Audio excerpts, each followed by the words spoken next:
Were there any culture shocks when you got to Dubai?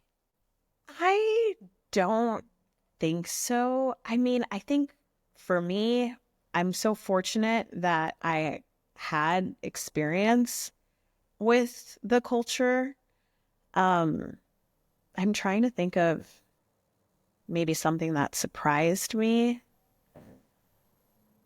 Nothing really surprised me. I mean, for me, like the biggest thing was during Ramadan, we have shorter hours. Like I thought that was really interesting when my first year teaching, I was like, oh, wow, you know, they're really living their life around this holy month. And, I didn't grow up super religious. So I think maybe I could say that was the biggest culture shock that, typically Emiratis are pretty religious. And, I really appreciate that.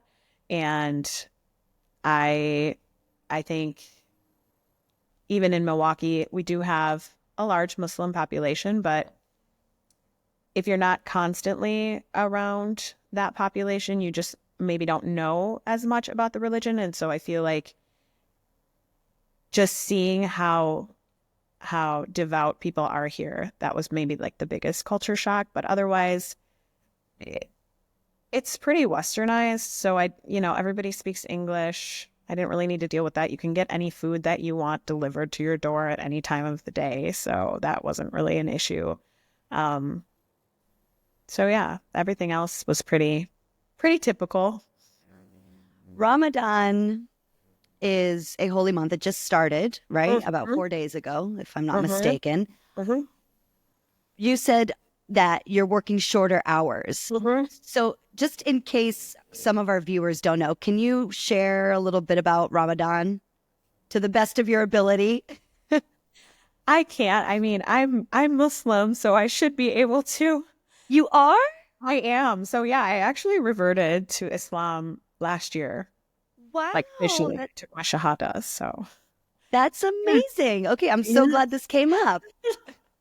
Yeah.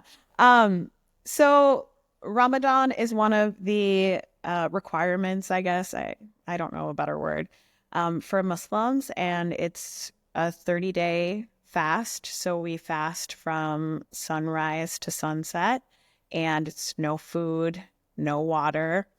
And we also are supposed to, fast from negativity. So we shouldn't be gossiping, shouldn't be talking poorly about other people. Um, and just it's to me about being more mindful about my intentions and, how I treat other people in the world and what my influence is on others. So for me, it's just kind of refreshing. Um, every year.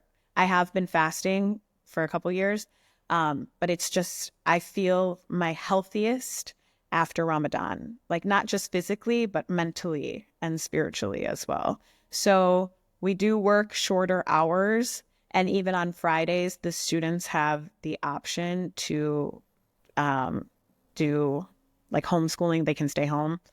And it's just meant to help alleviate some of the fatigue that comes with fasting. Um, because obviously, children, I mean, they struggle a bit. And even, I mean, I struggle, especially the first few days. And then on Fridays, they give the remote option so that people can spend time with their families because Friday is our holy day. I can't believe you're Muslim. I'm so happy. I'm so excited. Yeah, That just, wow. unexpected. I mean, if you don't know, right? You would never just look at me on the streets and think, oh, that girl's probably Muslim. And what was your parents' reaction?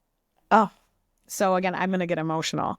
I'm really fortunate that I have super supportive parents, siblings, family, friends. Everyone in my life has been incredibly supportive.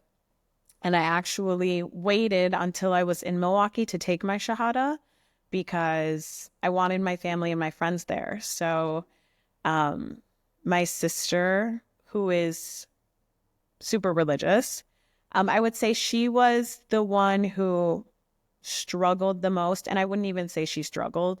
But I had asked her to be at my Shahada, and she was kind of like, let me think about it, because she just didn't know how she would feel going to a mosque and, being in that environment, because it was foreign to her. But then she ended up coming because she wanted to support me. And so my two best friends, like my childhood best friend, and then my best friend actually lives in Brazil. She's from Washington, but she lives in Brazil. And so she flew to Wisconsin to be there as well. And then my mom was there. And it was really intimate and just really special.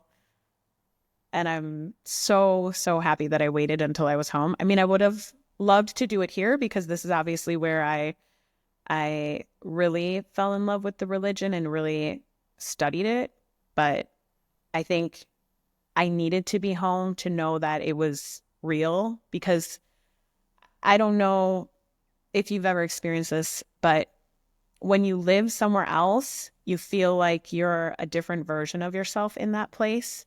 And so, when I go home, I go back to my pre-Dubai version. And so I didn't know how Islam would fit into that. So I was like, I need to go home. I want my family there. I want to know that this is really, truly who I am. And it is. And so I'm really, really fortunate in my whole experience that it turned out the way that it did. Beautiful. Yeah. I love that. Really quick, what is the Shahada? I'm assuming it's, equivalent to maybe a baptism in Christianity. Yeah. It's just your declaration. It's just saying, that you believe in Allah and that you believe Muhammad is the final messenger of Allah. And what made you convert or revert? You use the word revert. Yeah. So, a lot of things.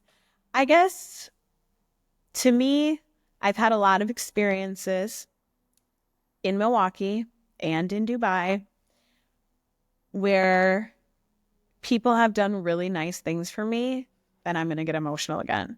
People have done really nice things for me, and then when I've said like, oh my gosh, what can I do to repay you? How can I help you? Or how can I, return the favor and help you? And they're just like, no, like, this is my religion. I am taught to do what I can to help others. And so to me, it's like that piece specifically was kind of like my turning point. And then for me, Islam is just a very personal religion. So it's really between you and God. I grew up in a Christian house. My dad's not really religious, but my mom is. And so I grew up going to church. I was baptized. I was confirmed. I did all the things that I was supposed to do, but I never felt connected to it because I always felt like it was for show. We went to church for show. And I just never felt like it was authentic. But Islam is really, it's between you and God. When you're praying, it's very personal. You're in your home. At least for me, I'm in my home.